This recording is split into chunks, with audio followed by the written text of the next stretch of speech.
Ladies and gentlemen, welcome back to the Keystone Chronicles podcast. With us this week, we are joined by Ryan Jobe of Laurel Mountain Outfitters. And me and Ryan have had a lot of technical difficulties trying to get this episode in for whatever reason or another, but we're here, we're ready, and I'm super excited about the conversation. Ryan, Yep, how are you, brother? I'm doing well. Hopefully this takes off. We're about an hour and a half into getting us going. But thanks for having me on again. Yeah, Yeah, we yeah, lost for yeah, what for a half sure, hour brother, conversation for last sure. night. Yeah, Yeah, everybody. yeah, yep, yeah. It's out in the internet dust world. It's out with the Tron, if you will, somewhere out there. So, um, Ryan, I want you to do an introduction, brother. Who are you, man? Where you're from, and then after you're done introducing yourself, how you got started in the outdoors, and if anybody was part of that. Sure. Yeah. So, Ryan Jobe. I am from southwestern Pennsylvania. Born and raised Westmoreland County. Um, so I mean, I started hunting when I was 12, fishing younger than that. Um, my father really he helped me get involved in the outdoors. He made sure I had the opportunity all the time I needed to get outside. He saw great value in me spending time outdoors and facilitated that. So I'm happy that he did that. Yeah, So yeah, for sure, man. He left you with one of the greatest gifts, if you ask me, that someone could ever leave you with. Because, yep, you know, now, not only are you a hunter, a fisherman, a provider, if you will, but now you know, the grasshopper has become the teacher, right? yeah, most definitely. Yeah, so I have my three boys, um, Jack, Wyatt, and Waylon. So what I try to offer as many opportunities to them as well as get outside, fishing, hunting. It's a slow process, it's a learning process. It's give and take. We got to divide our time between sports and school and hunting and fishing. But it's important for me. It's important for our family. My kids are seeing the value in it as well. So we make sure we spend the time doing that. Most definitely. Yeah. And, I don't think that there's anything that can bring you together quite like the outdoors does. I have done a lot of different things with my family, and sure, the family vacation trips and all that kind of stuff. It's great, but when you go out and kill a deer as a family, like my dad and my brother have in the past, I don't know how to explain that. Or Oh, fishing camp was always a wonderful, wonderful time of the year, and it still is. It still yeah, is. And my dad and I are gearing up to be going out and taking my daughter fishing here for the opening day, and hopefully the weather's cooperating and all that stuff. But that's it, man. That's the heritage. yeah. Welcome to Oh, Pennsylvania. absolutely, absolutely. Now, like I said, my dad's the one that really exposed me to it, but he wasn't a big, huge hunter or angler. Um, but he did see the benefit in keeping me involved in that kind of thing. And as Hmm. time went on, he got more involved with it as well. But like um, like you said, it's just a great opportunity. And boy, I'm drawing a blank. But it's just it's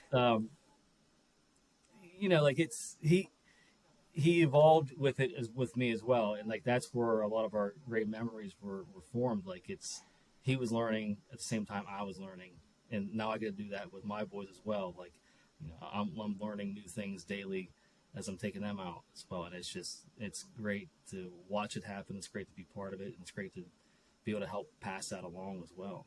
And I'm just thankful that I was raised with that opportunity. And I'm thankful that I can have my boys raised that opportunity as well. Yeah, it's Yeah, great. it's great, man. It's a really great life, and I'm really glad that you're able to do that and bring the second generation. I'm gonna say the second generation, but your next generation into the outdoorsman aspect of everything, because it's right now where it's an uphill battle for all the outdoorsmen, whether it be fishermen, mountain bikers, kayakers, hunters. It doesn't matter. We all got to stick together and use these lands that we have and I tell you what, we need to keep the damn politics out of it. That's number one thing, you know. Yeah, But it's all the infighting. It's not helpful in any way whatsoever. It's yeah, when we start giving the ideas or the regulations away from the fishing game, the biologists, and you start putting politicians in charge of it. That's not going to end well for anybody. It might be a short-term win for whatever politicians think they have a great idea, but in the long run, for the state, the fish, and the wildlife, it's not a good scenario.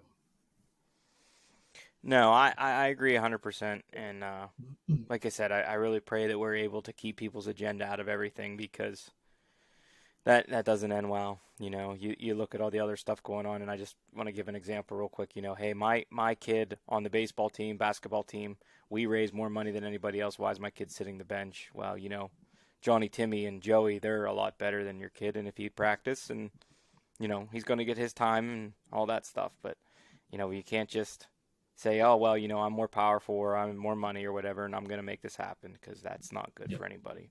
But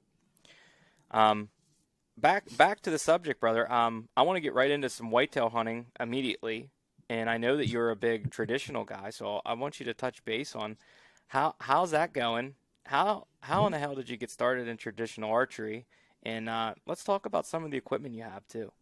Yeah, okay, we can do that. We'll take it back. I mean, I started bow hunting when I was 13, so I was 12 when I first started hunting. That's as soon as we were able to do it. There's no youth seasons back when I started, so hunted my first year rifle. Yeah. Was good enough. I was thankful I shot a little 3-point that year, and I was fully hooked and invested. Like, okay, how can I spend more time in the woods? And my dad went out and bought me a bow. It's a compound. I think it was an old Darton compound. But I've been bow hunting for almost my entire hunting career as well, except for that first year. And that's really my passion for hunting whitetails is archery season, because it's a completely different hunt than rifle season. It's calmer. You get to see more interactions. You get to see more wild stuff in the woods. It's just more personal, in my opinion. There's not much pressure, not such a rush as far as deer flying by because of drive or whatever. But I started picking up the traditional bow maybe around 10 years ago. So like I said last night, that's not long in the world of traditional archery, but long enough where I'm really comfortable with a trad bow now. The last 5 deer I've killed with a bow have been with my recurves. I haven't. I do take a compound out west and I go out hunting because I'm cheap and that's $1,000 tag, Right. But just the opportunity. So like back home, we're hunting whitetails here. I have more opportunity. I can hit the stand, many days throughout the season. So I'm more comfortable letting things walk, and I've shot plenty of deer. So if the shot angle isn't right or if it's too far, I'm not losing sleep about letting one walk. And that is a big component of traditional archery. Is you have to be comfortable letting things walk because it's not quite in your wheelhouse. Like I like a nice close shot. 8 yards or so is my wheelhouse. But getting into traditional, you want to reach out and touch them. Yeah, exactly. The buck I you shot want to this pet him year while you're at it. the buck I shot this year, I called him in, and he was at 4 yards, and that's a little too close. He was 4 yards. I was in the ladder stand. He was like right at my feet. I like him just a little bit further. But getting back how I got involved, I was getting bored with the compound. It wasn't fun anymore. Shooting. I'm not like an expert shot or an excellent shot, but like I could keep a very respectable group out to like 50 yards, and it just wasn't a challenge to shoot well enough in a hunting condition anymore, hunting situation anymore. So I did all the wrong things when it started going into traditional archery. I didn't seek out any kind of mentor or help, whatever. I just went on eBay, bought a bear grizzly at 45 pounds, overbowed for your first bow. Made up some aluminum arrows and just started flinging arrows. And I learned a lot of bad habits, and it's taken quite a few years to flush those out. But that's the great thing about traditional archery. You can find the help that you want, that you need. There's not a whole lot of like shame.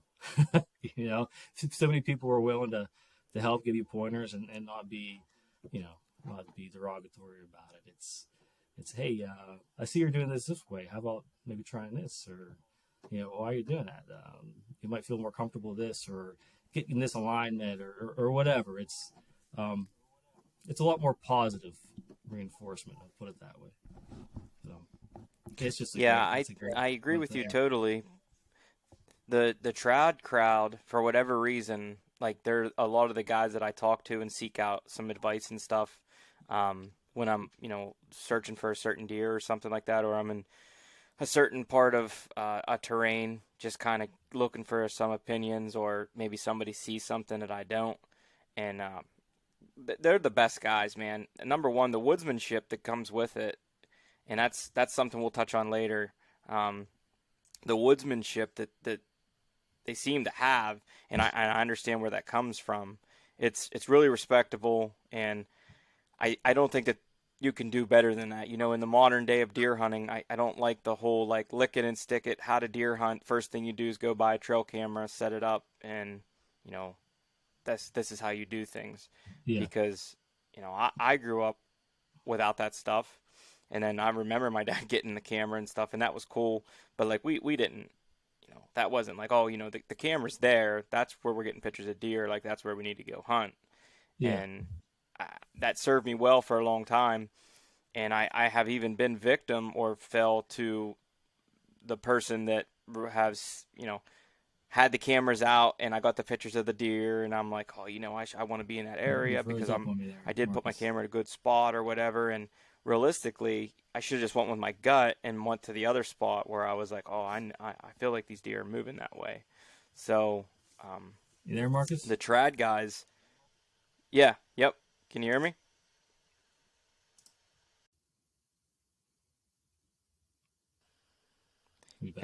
When we're back, and what I was saying to you was, with the trad archery guys, I don't really like how the new age of the lick it and stick it deer hunter is like, go and buy a trail camera, put it out, and like, okay, this is how you start deer hunting, especially archery hunting.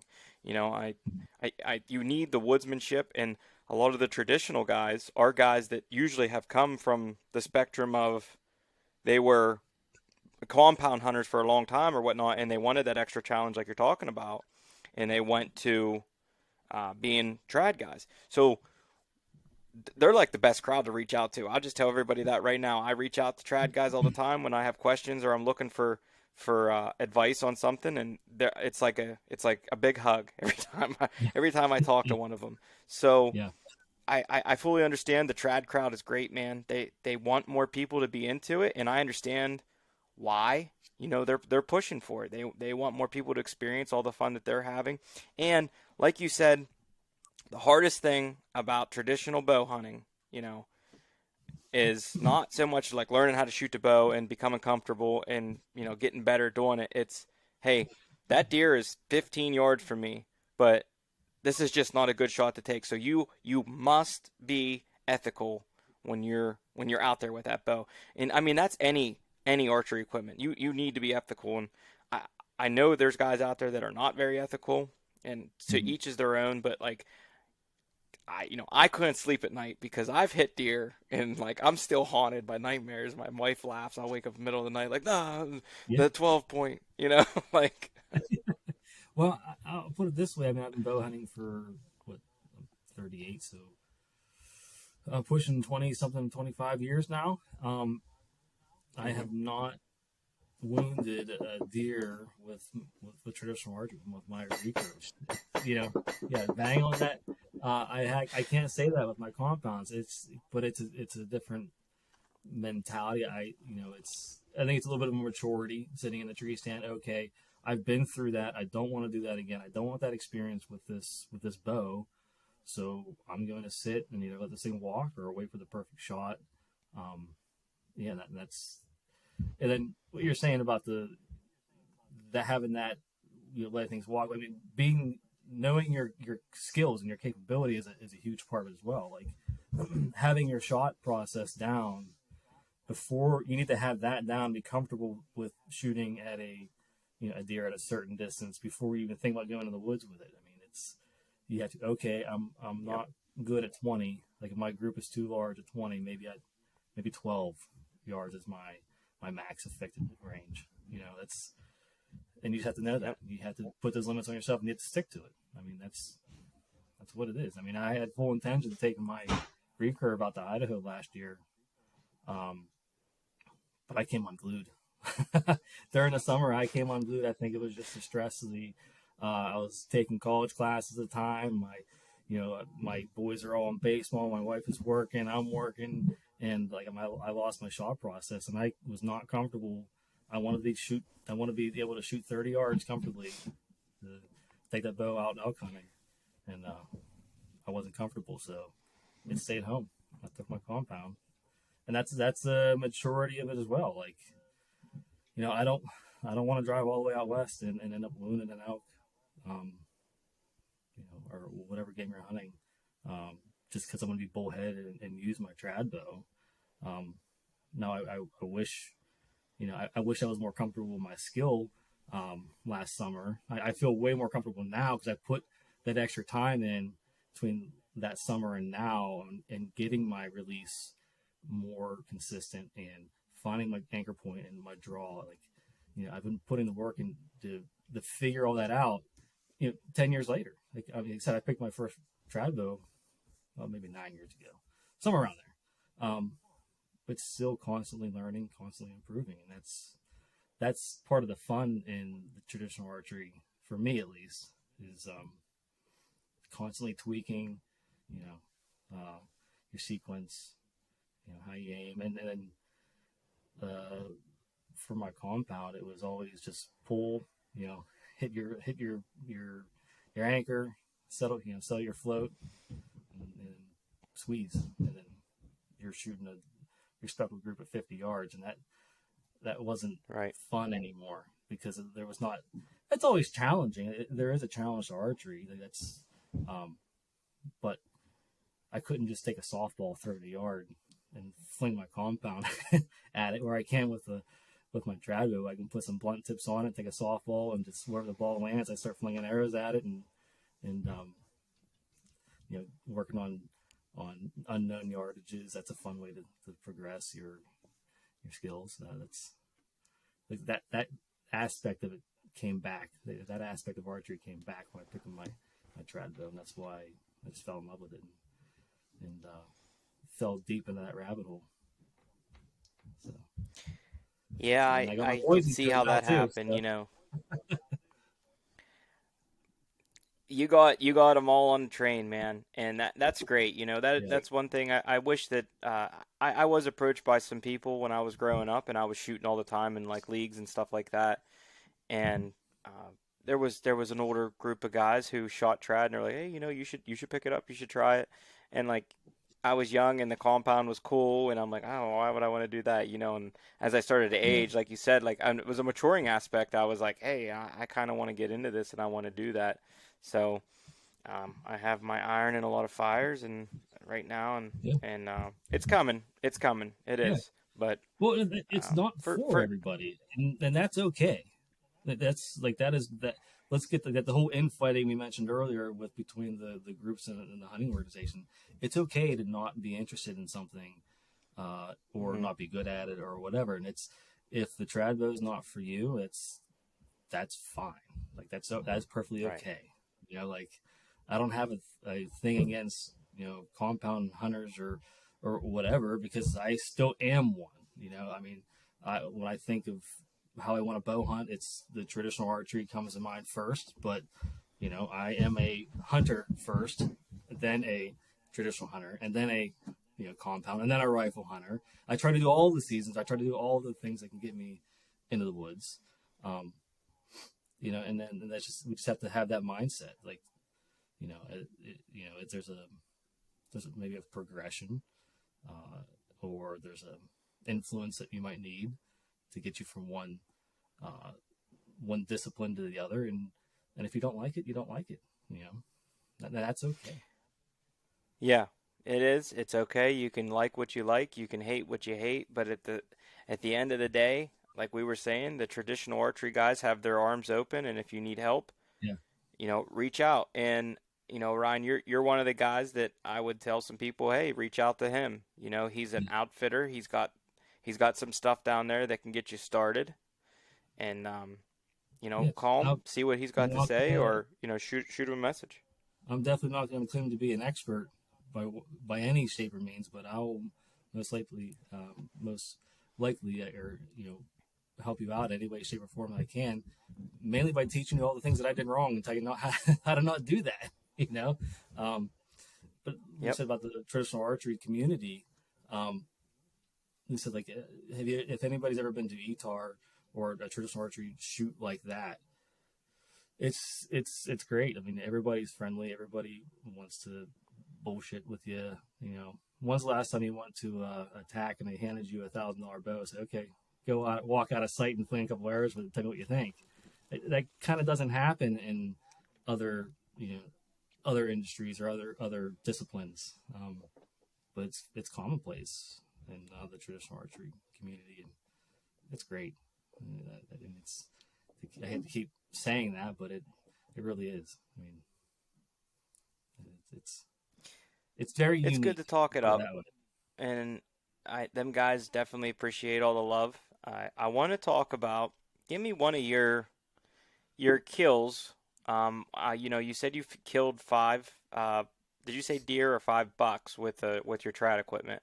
Five. So the first two were does, and the last three were definitely bucks. So Okay, you, so take me down the road of. I don't care if it was the buck or the does. Take me down the road of one of those hunts, man. Give me something exciting, because once I start talking deer hunting, man, I'm yeah. telling you, I get all excited. Um, we'll go with my first buck because that was a first buck with the recurs. That was a good one. Um, my best friend from when I was growing up, we still hunt together, we fish together. We hunt the same little parcel in Westmoreland County, and and so we were, archery season, hunting season, fishing season. We're constantly texting each other pictures or whatever was going on, updates. And I'm walking into my ladder stand, and I walk this pipeline up in, and I crest over the hill. It's morning. It's a morning hunt, so it's still dark, and my headlamp. I crest the hill, and I see eyes everywhere. Like every deer that was in that little parcel of woods was in that pipeline 50 yards away, and I had to walk another 75 to get to my tree stand. And like, I blew them all out of there. I'm like, oh well, it is what it is. So I get my tree stand, and I'm sitting there. Daylight, it starts getting light. It was about 7:30, 8 o'clock, and I text my buddy Justin. It's like, I spooked every single deer out of this valley. Like, I'm not gonna see shit today. Like, like I'm just up here playing on my phone because I'm not gonna see a single deer. I hit send. I put the phone back in my pocket. I look to my left. Then here comes this 8-point, nice 8-point. One of the ones we knew were in there. He came walking in. He, I'm like, holy shit, where'd he come from? Why is he there? I spoke him this morning. What? He should know I'm here. So he came from my left, and he hit this trail. I'm gonna walk right in front of my stand, and he got like to my, maybe 11 o'clock or so, 10 o'clock, 11 o'clock, and he did a loop, and he started making a scrape right around 7 yards away, and he had no clue I was there. I'm in a double ladder stand, hanging out way far away from the tree. I should have been picked off. Like, it was early October, early in the season. I was just kind of going in the woods just to be out in the woods. I really wasn't anticipating to shoot anything. I just want to sit in a tree. And here he comes, 7 yards away, stops, looked up, not at me, but I was definitely in his periphery, and paid no mind, put his nose down, picked his head up again, and started making a scrape. And then he gave me a good quarter and away shot. It was steep angle because he was close, and he took off. He took off out of sight. I sit down, I'm like, what the hell just happened? I pull my phone back out. Hey, Justin, I just shot that nice 8-point. Like, it was only like 2 minutes lapse between. I'm not going to see anything, and I just killed one.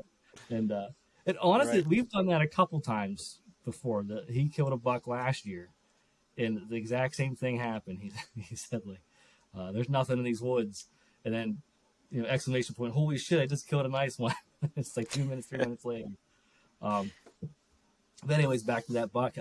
I shot it, and I didn't get a full pass through. I mean, it was a steep angle, so like high. I didn't spine him, just underneath the spine, and I cut the back of one lung, the other lung, and I cut a little bit of liver too. But it didn't poke out the bottom, so I knew I was gonna have a pretty poor blood trail. And so wait about an hour or so. I text him. He's on his way out. And I'm walking down the lane that the deer went, and I'm not seeing any blood. I'm like, this isn't good. And so he comes out. I climb back in the tree stand, and I'm directing him. I said, that's the last spot where I saw him. He goes, yeah, there's blood right here. Like, I put him right on the spot, and there's a couple little drops of blood right where he's standing. So we picked the trail up from there, and it was tough sledding for another 50 yards, and it's really, really thick woods we're in. Real thick, low, brushy stuff. A lot of dead cherry trees, standing cherry trees, but it's just a lot of underbrush. And we poke through it, and it kind of ends it opens up into another pipeline. And so that deer either had to run out in the open across the pipeline or make a hard 90, go left or right, and kind of parallel it. And like a lot of the trails do parallel it. They'll come right to the pipeline, and they'll parallel it for a while until they find a place they want to cross. And so we're going left and right looking for some blood, and he starts walking down this path, and he turns around and comes back right away. And I'm like, well, I think he had to go down that way. And then I get maybe 10 yards past where he turned around, and I saw him laying there. He died on his feet. It's just, he was just right there. So that was a fun one. It's always fun to find one with your buddy, having sharing that first trad buck kill for me, finding them with a friend, we spend all season text each other, this is what's in the woods, this is what's here. And I just love being able to share that with them. It's good. Yep, I know exactly what you're talking about. I love doing the same thing, and especially I know what he did. He's seen the deer and wanted you to find it, because I do the same thing. And he swears he didn't find it. The other thing to this day, I jag him about it. Like, it's just his brother was up from Virginia just a couple weeks ago, and I was busting his balls like, your brother's he found this deer, and he claims he hasn't. Treat me like a 5-year-old. Walk a little further down the path and see what you see. So I don't know. He's always stonewalling me. I can't tell if he's telling the truth or not. That's the beauty of being able to hunt together like that, and being able to share moments like that. And like you said, when you found them, I just call it running dead. They're running dead. They're dead. They just don't know it yet. Yep. And man, that's a great story. Did you end up mounting that deer? Did you European? Did you do anything different or weird with it? No, I did the European mount. Nice. I don't really mount any more deer. I have 2 of my own that are mounted, the rifle kills from a while ago. The rest, the bucks I shoot, they're 2.5. Maybe that one I killed this year was a 3.5-year-old buck. The one I killed 2 years ago, he was definitely 3.5. He was a nice 8-point, maybe. I don't really measure him. If I had to take a guess, he's probably like 115, 120-ish. So he was a nice one that maybe could have been mountable in a lot of people's eyes, but I'm not in it for the numbers. I'm in it for the hunt. If the hunt plays out and it's memorable and it's fun, and it could be a smaller buck and I really don't care. It's the experience that makes it worthwhile to me than the antlers. But I mean, take that back. I do save I do the European mounts. I don't know if you can see the one behind me right there. That's the one from this past year. I do like to have them on the wall and cherish them, because when I look at the European mount or the mount or whatever, I'm looking at a memory. I'm not looking at a 9-point or an 8-point on the wall. And Yep. I was telling my wife this past summer. With our cabin, we have, my 2 bucks that are mounted. My dad has 2, my elk from my first elk, and a couple of my European mounts. And down the hallway, we have all of our scrub bucks. We call them the wall hangers and the hall hangers. So all the scrub bucks get hung up in the hallway.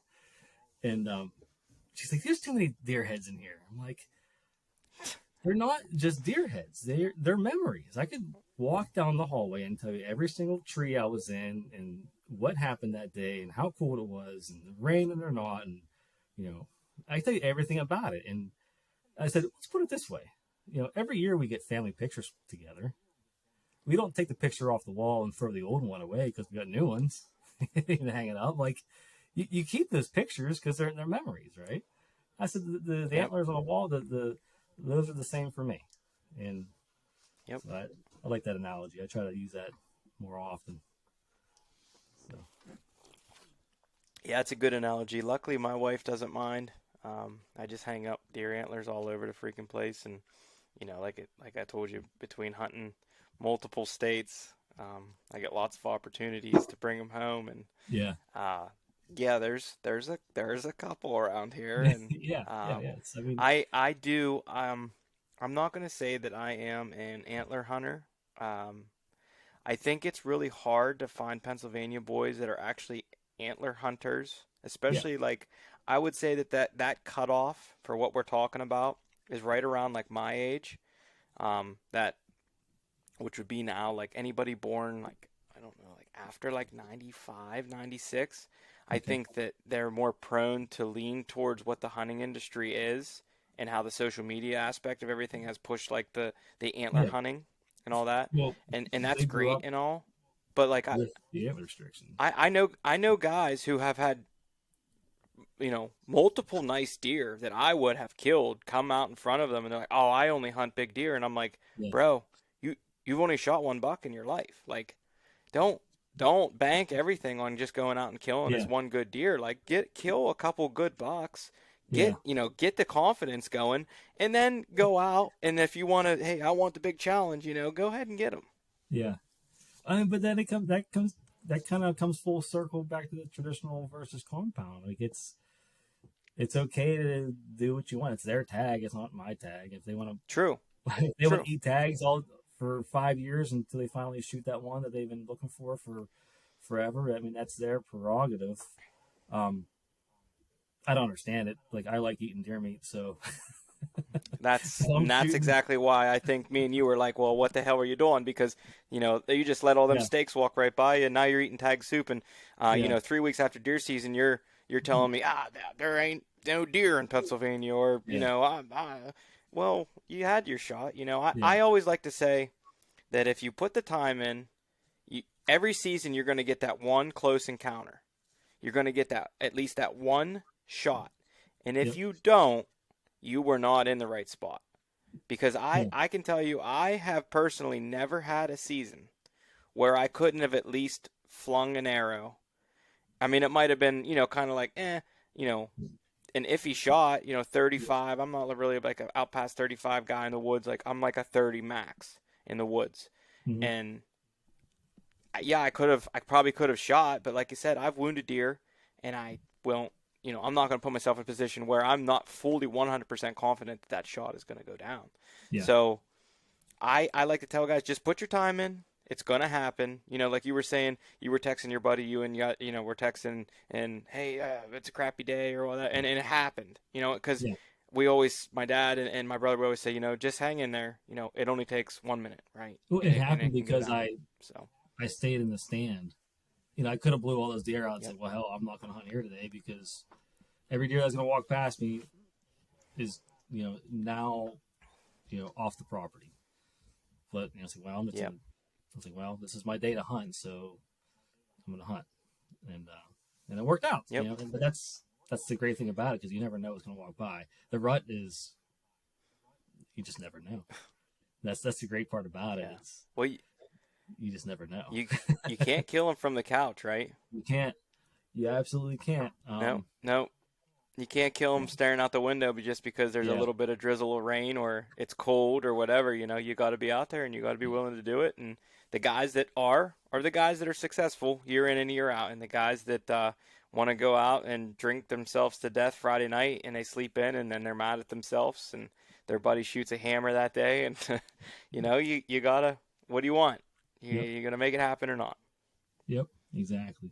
And then, especially with having kids that are hunting now or having to compete at the time with their sports or baseball and stuff, a lot of the times I only get to hunt are poor hunting days. For me, like I'm not going to drag my kid out in the rain, um, unless they want to. I mean, but most likely they're not going to want to. So like those are the days that are for me really. Or if I can sneak out after work or something like that, a quick hunt. But now I have to cherry pick the prime weather days, the prime off days for my boys, because it's important for them to have those encounters like that. That one encounter you have, and like sometimes hunting with a kid, it's hard to get that one encounter. It's for us, that one encounter or those encounters could be multiple. But for having a kid, trying to get them set up with the crossbow or the rifle, having the shooting sticks for, having a good solid rest or whatever, like we could be flinging lead or arrows 10 times, but having that kid, Yep. having my boys have a nice solid shot, takes some time and effort and coordination, and those opportunities are fewer and far between than we be comfortable taking that shot. And luckily, my Yep. boys have the patience, especially my oldest. He's got the patience for it, and he doesn't get bummed out. Like we've had plenty of deer, like almost get ready to pull the trigger, and they take off, and he loses in the scope or something like that, and he misses the opportunity, and he's not down on himself, and he'll just sit there and wait for the next one. It's actually kind of impressive to see a young kid like swallow that defeat, down and just take it and then get ready for the next one. Because I know a lot of adults wouldn't be able to handle that. Yeah, you're right about Without that. taking a poor shot or or rushing things and stuff like that. So it's neat seeing that progress, that development in a young kid. Yeah. Well, everybody has a different character. All people are different, whether it's a kid or an adult. But, you know, I mean, I think that leans towards what his teacher has showed him and what, he was taught. Because, my dad taught me this, said that, He froze up again, Marcus. I want to say that gene or that, that patience, because I can wait and I could sit on my ass all day in a tree stand. And Yeah. sometimes even my dad will call me or text me and be like, "Are you still in the woods?" And I'm like, "Yeah, I'm not. I have the time. Like I'm here. I'm not going to leave." And he's like, "Oh, you're nuts or whatever." But, he's always like, "Well, good for you." That's Yeah. one of the hardest things to do, but like you said, he wants to be there. That's all it is. You really have to want to be there to sit like that and then be able to go through, not being able to shoot a deer because of this or that. So, Yeah. um, good, man. That's good to hear. But I do want to transition over to some fly fishing. So Okay. I know that you have a passion of fly fishing. I don't care if it's fly fishing. I don't care if it's spin fishing, right? I don't care if you get a damn piece of bamboo and put a line on it, right? You like to be on the stream. So I just want you That's my to favorite. Yeah. yeah, I want you to touch on that, man. Tell me, some thoughts you have about fishing. Like, uh, do you prefer fishing for a wild trout, native trout? Do you like fishing stock waters? And I just want to kind of fill you out on how you feel about the Pennsylvania waterways. Yeah. So I do a lot of spin. When I was younger, I did way more spin fishing. When I was in the Navy, it was all pier fishing, that's a whole saltwater off the pier. That's a whole Right. bag of worms there, and that's a lot of fun. Yeah. Nothing like fly fishing, but I enjoy that. Maybe a close second to fly fishing. But yeah, if I had a choice between a farm pond and a trout stream, I'm definitely taking my fly rod to the trout stream. Um, For that sure. started young too. I remember my buddy Justin was talking about with the deer there. The last story, we were in Boy Scouts together, and we weren't the model Boy Scouts, and we were at this camp, and our dads weren't the model scout leaders. They weren't scout leaders. They were just there to chaperones. They kind of let us do what we wanted to, and we just wanted to fish all weekend. We were, on Laurel Highlands. There's a lot of great trout streams up there, so we took our fly rods and they just let us fish instead of joining the other other activities we were supposed to be doing to earn merit badges or whatever the hell it happens in Boy Scouts. I couldn't tell you because we were only there for the Pinewood Derby and the fishing when we weren't supposed to be. So that's kind of where it started. There for me, young, I think is, 12, 13 years old, maybe younger than that, 10, with a fly rod. And it's, I'll say I'm not an expert at that either. It's just putting the time in on it. It's just, you can't substitute experience, or time, but yeah, I just enjoy where trout will take you. Does that make sense? Like especially Yep. the wild trout, like the rookie streams, they're just some of the most beautiful places in Pennsylvania, especially, or anywhere that I think you could fish. Like it's harder fishing. I mean, it's because it's maybe hard to get to, or the access is limited, or the fish are small. Like you're not keeping them for the most part, anyways. I don't know anybody that really fishes for wild rookies and keeps them. But yeah, it's definitely a much different approach to fishing than spin casting, and same with fishing for stock trout, and it's a different mentality, I think, as far as you're catching a stock trout. I mean, if they hold over for a while, they start acting more natural. But who doesn't like to catch fish? It's fun. It doesn't matter if it's stock or if it's Right. wild one, but it's just fun to say catch one. And Yeah. we were out last weekend for the youth day, and it's fun to watch people catch, or to help teach people how to catch fish. And I didn't think I was capable of doing that until I was trying to teach my boys how to fly fish, and then seeing them, pick it up and then and actually be kind of successful at it is pretty rewarding. It's fun to Yeah. watch, and it's rewarding to see. And okay, you caught a fish. Let me in the hole now too. Right. Let me show you how it's done. I'll catch one real Yeah. quick. Okay, get back in there. Yeah. I agree with But you totally. I love the stock trout. I yeah, think that I'm fully supportive of it because of the aspects that you just talked about. The being able to go out and fish a stream, especially after fresh stocking, or like 1 or 2 weeks in, mhm, you're usually very successful, and you could be successful with dang near anything. Whether mhm, it's spinners, artificial lures, live bait, wax worms, worms, mealworms, whatever you're using, but it just gives better opportunity for a lot of people. And I mean, I think that the only thing that I am against when it comes to that stuff is sometimes they like to stalk over wild trout populations, which yeah. is I don't I understand that. don't really, yeah, There's a but I'm not a biologist, so there's a stream by my cabin, and it's a wild brookie stream, and um, like we finished the day out, the youth day. My oldest son, he caught two nice, 5-6 inch brookie trout out of this one hole. But they stocked it with rainbows, the 2 weeks prior, because it's one of the easy stocking holes for the truck to get to. It's like, and they do list it as stocked water too. It's like I don't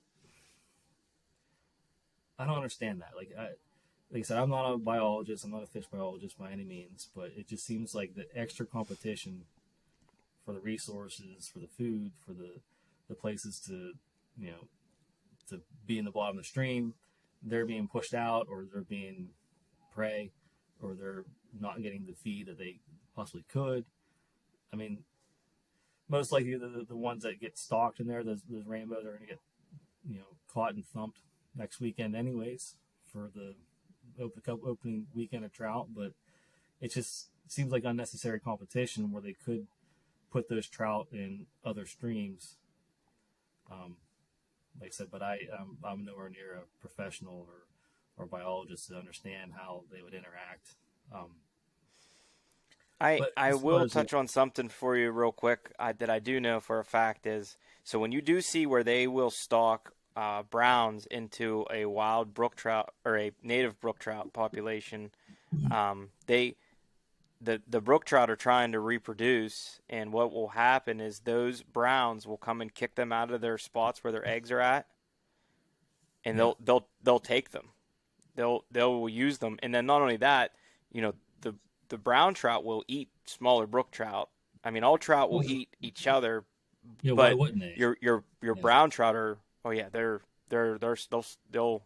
they'll feed on them brook trout. They're excited too. So right. yeah, And typically that's those, why I don't really understand. But I mean, typically the wild rookie trout streams are they're very small bodies of water. That's usually like might have a couple little pockets here and there that can hold a trout or two, in between lower fast moving waters or rises. It just seems like you're introducing another predator into a space with limited resources.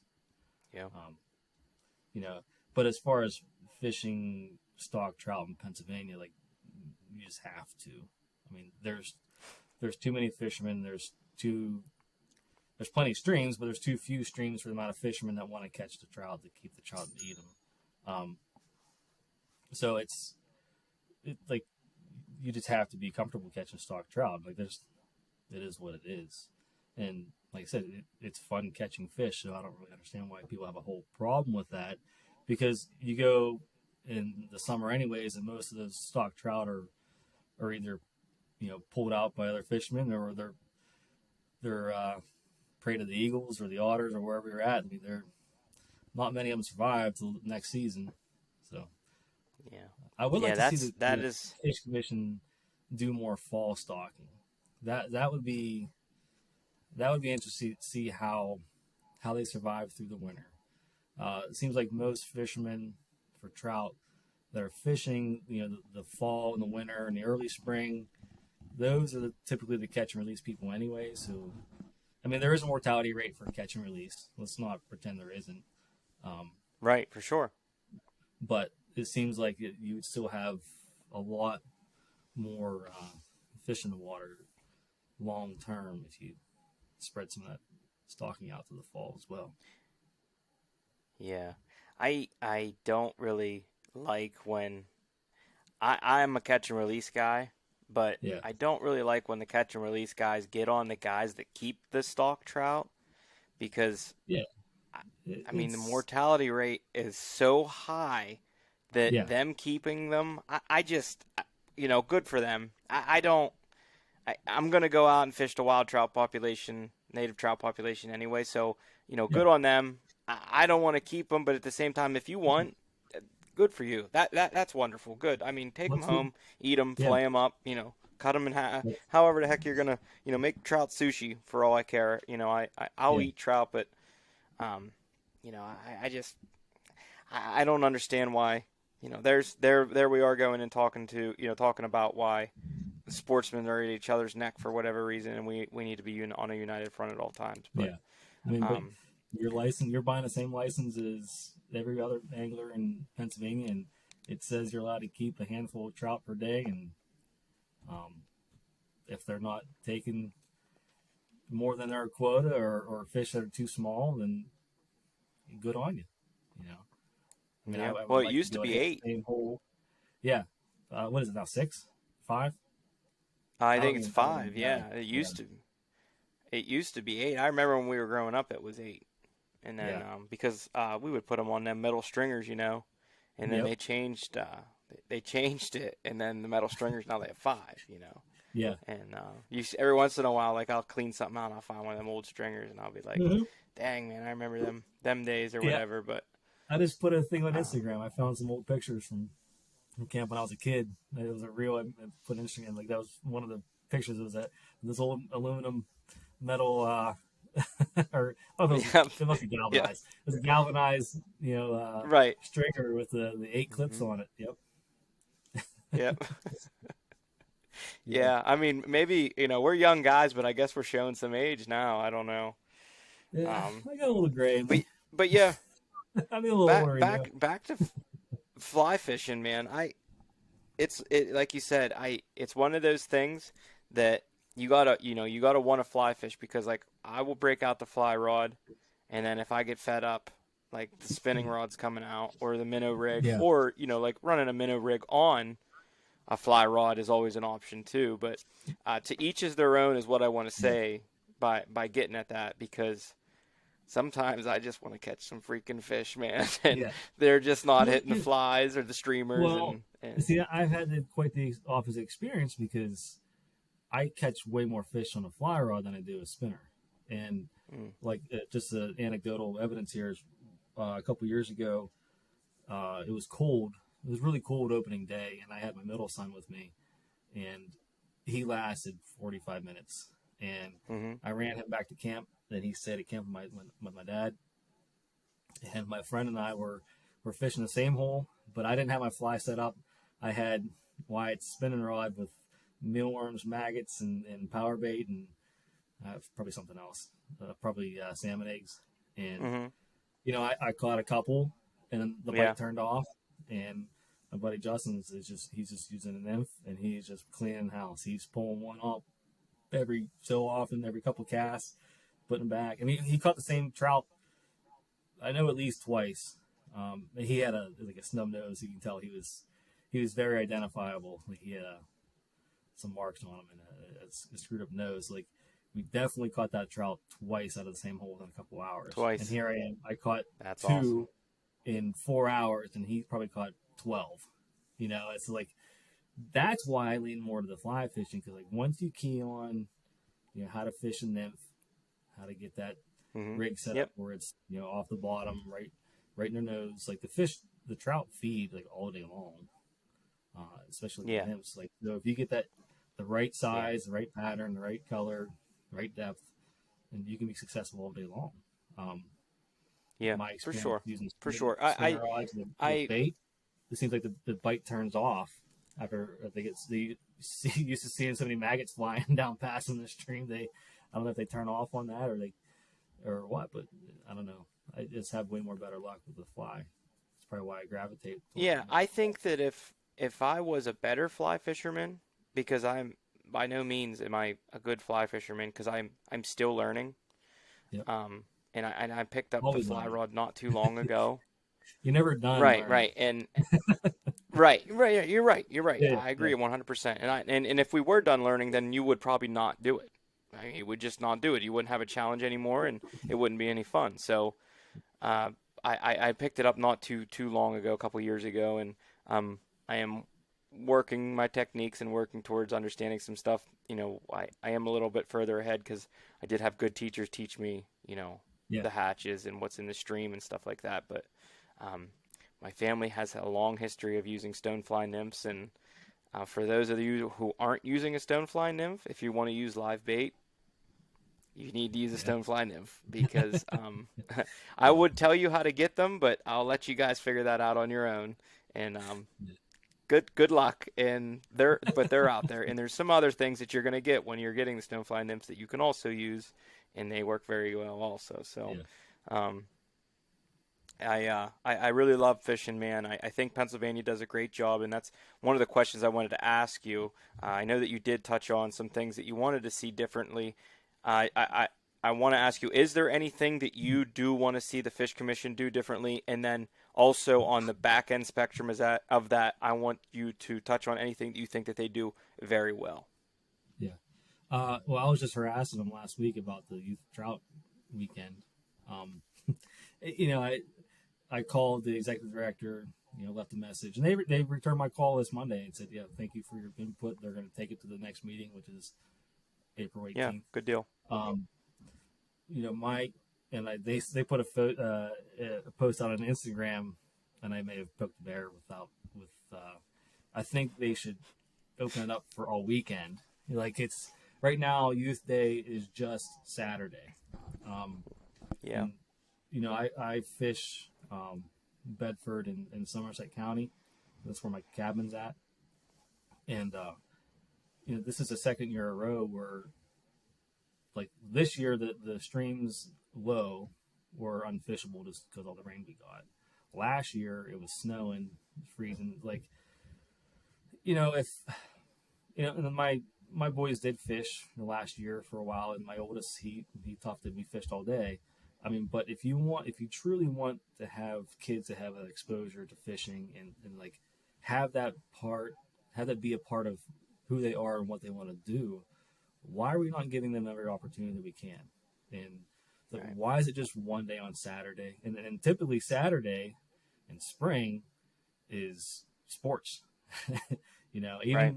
Even though it's still March, um, baseball practices are happening, soccer's kicking up, basketball leagues Yep. are winding down, but Saturdays are the sports days for our kids. And so like now as a parent, I'm stuck between,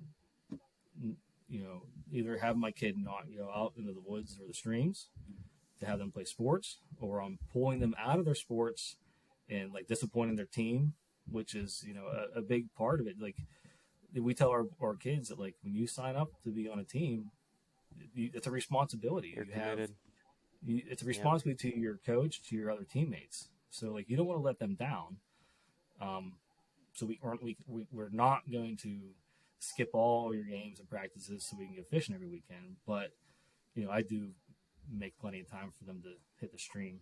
But like, why is the Fish Commission and as a parent, like, narrowing this down to one day when it could just be the whole weekend? Yeah. It's a great point. I don't know. I mean, a week would be awesome, but I don't I don't be too greedy. I mean, I would just love for an extra day because Sunday was absolutely Yeah. beautiful here. The streams came down to a fishable level here, and I know like the southern half of Pennsylvania got hit hard with rain. And Sunday it was fishable in a lot of places. But yeah, like why are we not? Is it the kids are already limited to 2 fish per day, anyways, on those youth days? Is it the number of fish we're pulling out of the streams? If that's the case, make a catch and release.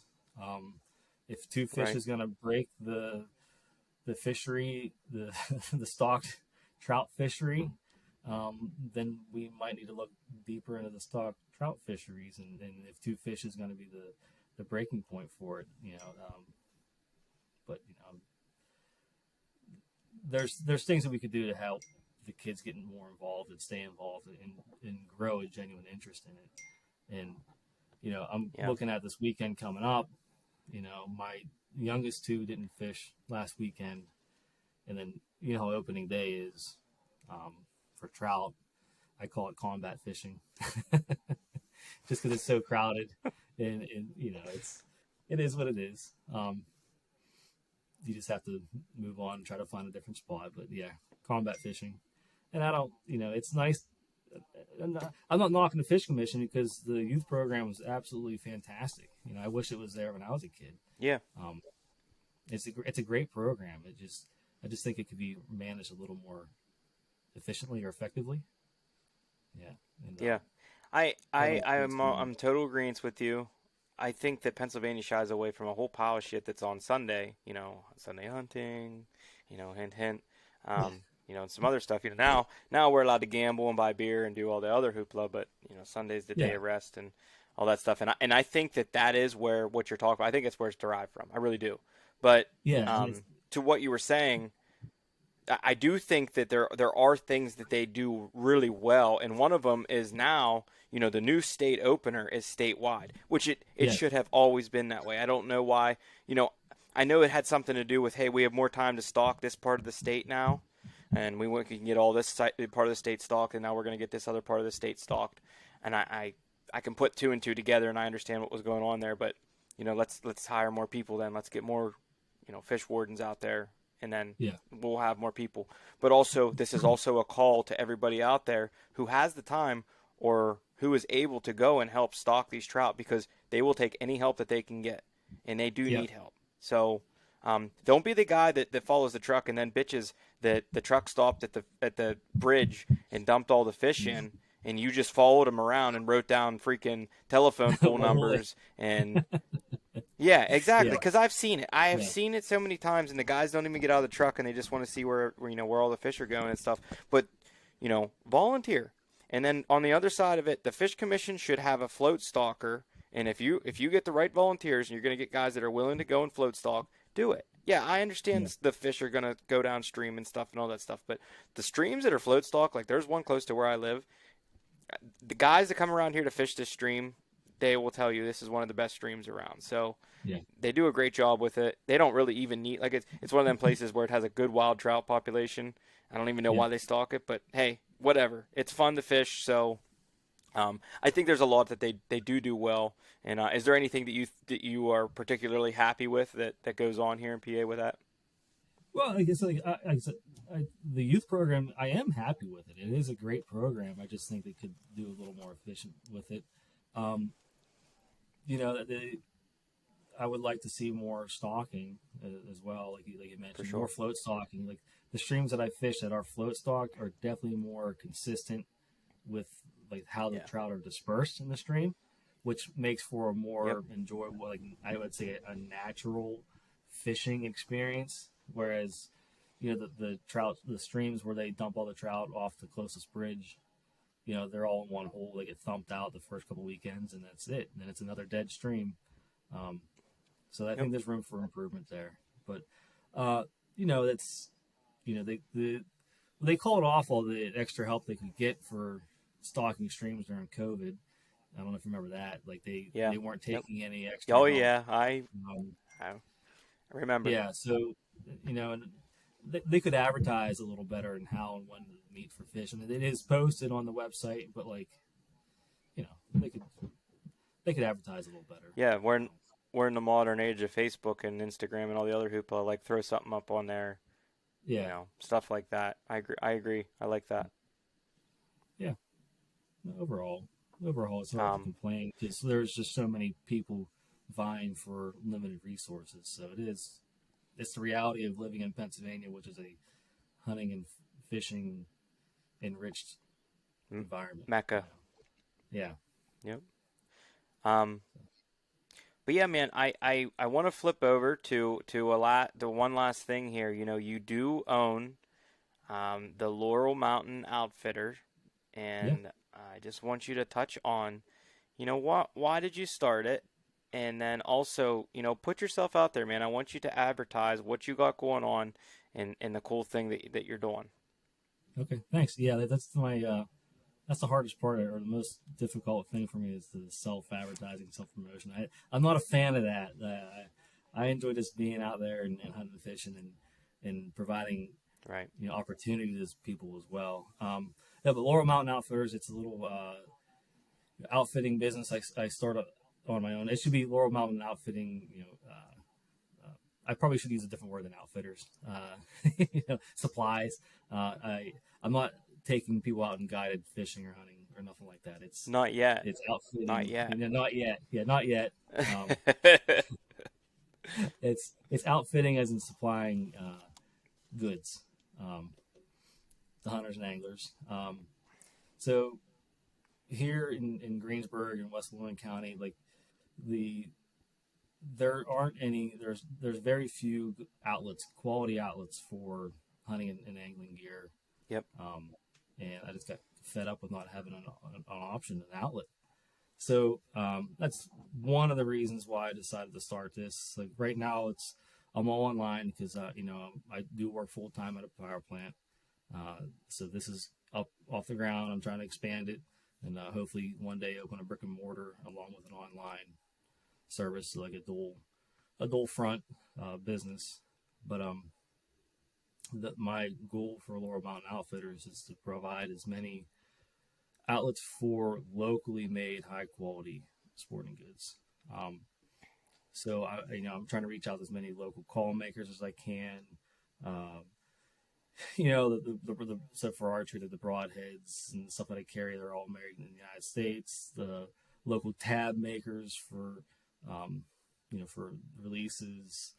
Um, I have some backpacking equipment that's made in Washington County. That those guys make ultralight backpacking gear. They're great hilltop packs. They're a fun group of guys and gals, lately gals. Um, just the salt of the earth. On Point Adventure Foods, they make dehydrated meals. They're out of Somerset County. Like this is Mm-hmm. the kind of stuff that I use either here hunting, whitetails or fishing, or I take out west on my elk hunts. So I just try to collect as much stuff that I think is valuable to other people that are hunting and fishing kind of the same way I am. But I want to also create an outlet for other small businesses as well. So last time I ran the numbers, I think I'm running about 86% United States made equipment in my store. Nice. Yeah, So that's awesome. I'm proud of that. I try to support as many veteran-owned businesses as I can because I'm a veteran as well, and I think there's value in that. So I have a Hawkins Leather out of Ligonier. He's making some prototype fly walls for me right now. Mill Creek Valley Game Calls. He's another local veteran-owned business. He makes quality turkey calls and deer grinds Nice. and stuff like that. So I mean, it's creating a community as well. I'm tired of the big box store. I'm tired of buying junk. I'm tired of junk being the only option that I have locally here in Greensburg, Westmoreland County. And so, yeah, I want to try to support local businesses and as much as I can. And yeah, I'm Yeah, proud of man, that you're on the 80% right. number. So yeah, like You're it's you're on the fun. right path.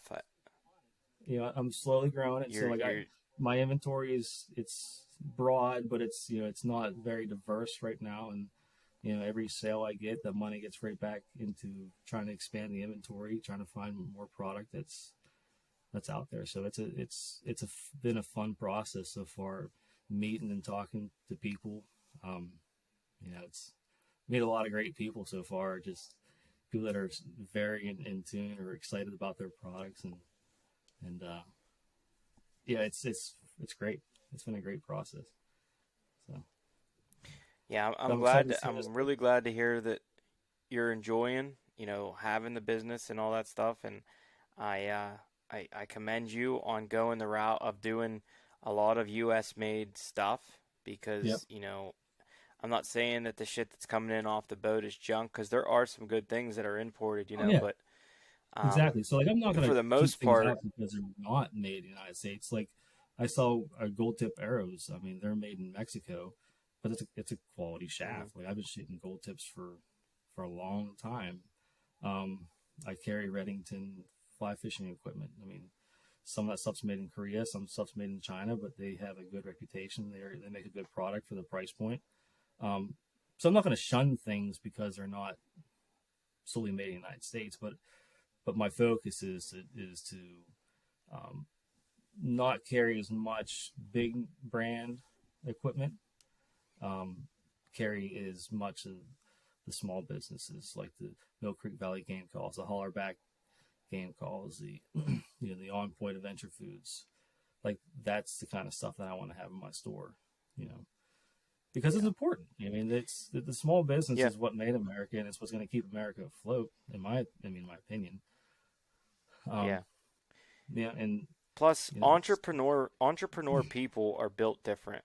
They are. It doesn't. I know entrepreneurs. I know entrepreneurs, right? And your entrepreneurs are your guys that start businesses.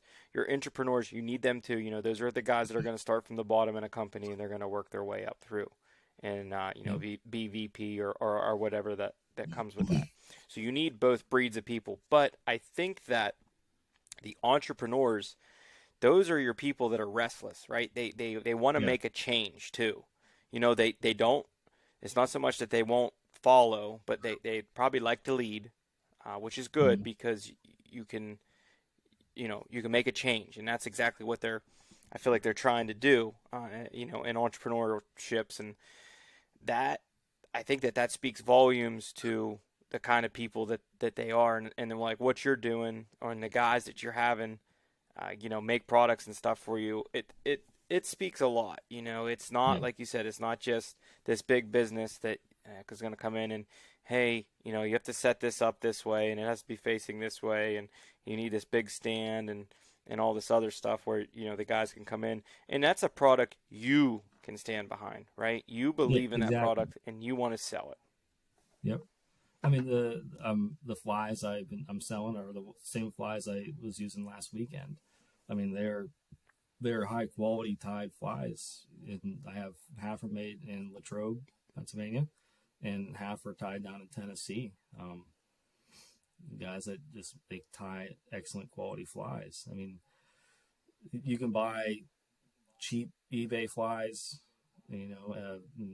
for half the cost of what I'm selling my flies for, um, but they're not made of the same quality. You're not keeping, um, Zach and his wife afloat in Latrobe. Like it's you're you're you're contributing to sweatshop in Sri Lanka. Right. If you look at the big picture of things, that's honestly what's happening. It might not be a Yeah. sweatshop, but you're progressing, lower wages and promoting lower wages and poor working conditions overseas compared to helping a young family in Latrobe put food on the table for their baby girl. Yep. And they make Yep. ties fantastic flies, and they are just the quality is exceptional. But the I'm not going to say it's a downside, but the flip side of that is the products cost more. But that's the true cost of a product, with a wage or a profit margin that can support a manufacturer or the industry. That's just the truth of the matter. Yep. Yep. That's just the way it is. And if you want quality, then you're going to have to pay for it. And I think most people, because there is that budget where Yeah, you either don't have the money and you're going to stay in that budget realm because like you just don't have the money. And I understand that yeah, side of it too. exactly. That's Or there's fine. that realm where Like if you you just don't want to be have the cheap, extra money, right? And yeah, you're not buying what you really should. yeah, And exactly. It's you should be buying this because you have the money, right? those products are at that price point for reasons. Like that's not to be derogatory or towards people that can't afford that. That's not the route I'm going. I I have a box of eBay flies. That's just I bought a ton of them, and that I've been using for years. And guess what? Like now that my kids are fly fishing, and they're going to be losing a ton of flies, that's the flies they're going to be losing, right? They have their purpose. That those products do have their purpose in the market, and um, but that's not the market that I am trying to promote or want to succeed or be pushed down by the cheaper quality, cheaper price market. So that's why I'm Yeah. promoting the products and the companies and the people that I am promoting. Um, Yeah. that's that's the importance of it to me. It's yeah, Well, I'm very excited for you on the journey that you've picked and the path that you're on, and I think that yeah. you will be successful because I think you're targeting the right people and the right crowd, and Thank you. that's going to work out for you, and it's going to make you happy, and it's going to bring you a lot of value because I know the way that you are just from talking to you, and you want to help people and see people do well, so they're going to come to you after they see that you kind of know what you're talking about, right? And you're going to stand behind this product. They're going to believe you, and they'll come buy Yeah, stuff from you for sure.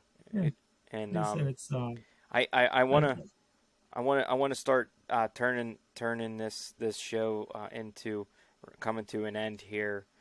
okay. Um, I before we go though, I want you to touch on where everybody can find you at, right? And then how to contact you if they want to look at some stuff that you have for sale, and just go ahead and advertise yourself, man. Yeah. I'm on Instagram and Facebook, just Laurel Mountain Outfitters. I think my Instagram has underscores between Laurel Mountain Outfitter.